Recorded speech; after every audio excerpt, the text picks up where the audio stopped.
What's up everybody, welcome back to Tailgate Lab. Today we're going to be working on the 2013 WRX. We have a coolant leak, so first thing we're going to do is test the pressure in the cooling system.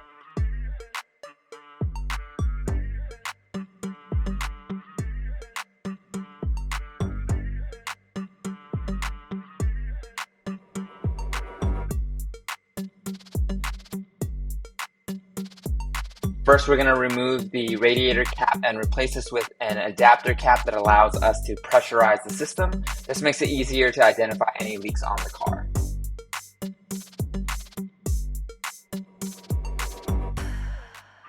Through the gauge, you can see that we're losing a bit of pressure here, so we have a leak, but we need to identify where it is.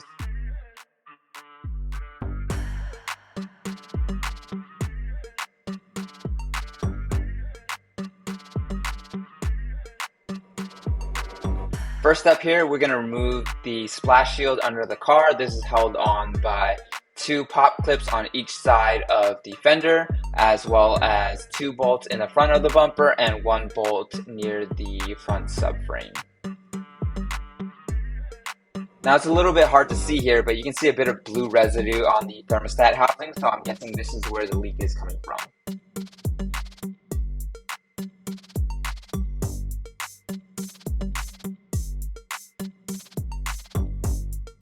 Now we did weld a fitting onto the elbow here. This is to adapt the coolant line that goes to the STI Oil to water cooler where the oil filter is.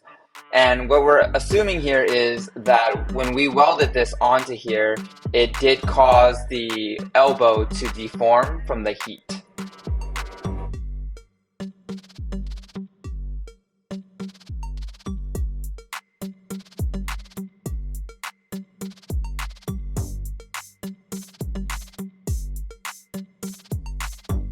Here's a couple more angles here for you to see where that coolant looks like it's leaking from. It could have also been the thermostat O-ring that we replaced. It could have gotten pinched when we installed it. So we're going to go ahead and remove this and replace the seal as well as the thermostat since we're there.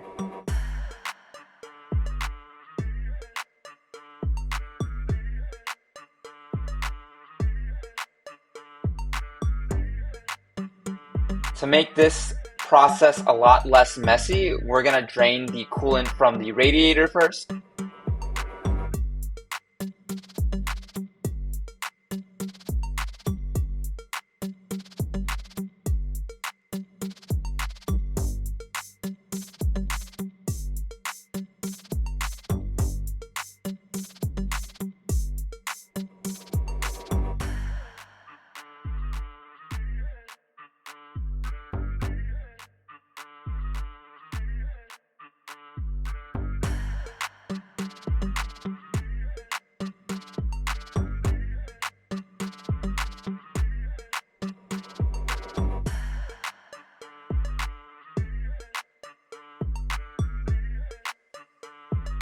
Once we have all the coolant drained from the radiator, we're going to put a bucket under the thermostat housing. You're going to go ahead and remove two bolts holding the elbow onto the thermostat housing, as well as the worm clamp holding the radiator hose and the hose going to the oil to water cooler.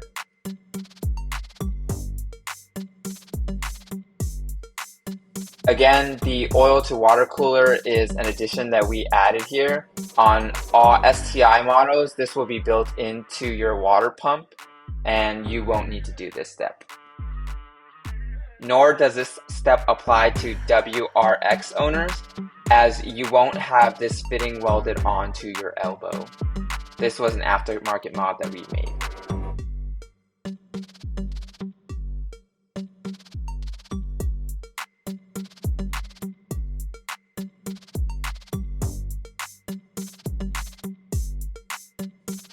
Here's a closer view of the thermostat elbow. You can see here where it didn't seal very well, and this is probably due to the welded fitting here.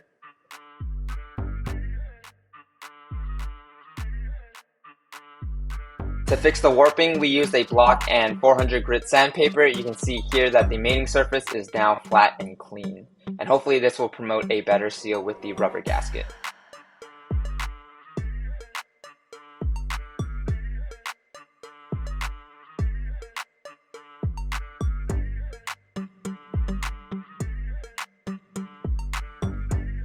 Here you can see how the rubber gasket seals onto the thermostat elbow.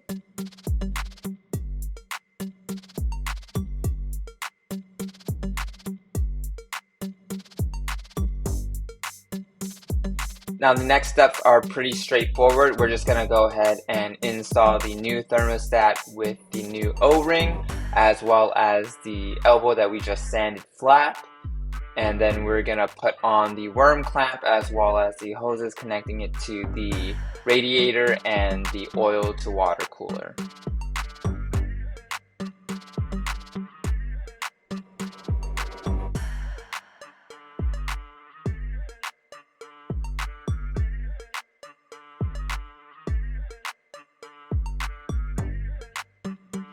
Just to make sure our cooling system is airtight, we're going to use the adapter fitting and the pump again. We're going to monitor the gauge to make sure that we aren't losing any pressure.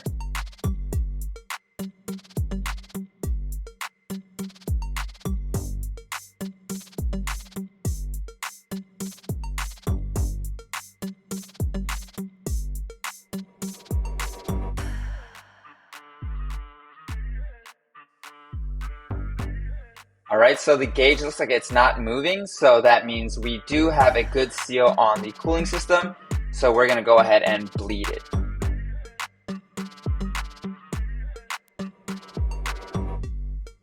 Bleeding the cooling system is pretty straightforward. All you need is a funnel, and we're going to put this on where the radiator cap is. We're going to fill this up with coolant. We're going to overfill it a bit so it fills up to the funnel here. And what this does is it allows all the air bubbles to escape while the engine is running. We're going to keep this running until the engine is at operating temperature, and then we're going to also turn on the heater. This way we make sure that all the air bubbles are out of the engine as well as the heating elements inside the car.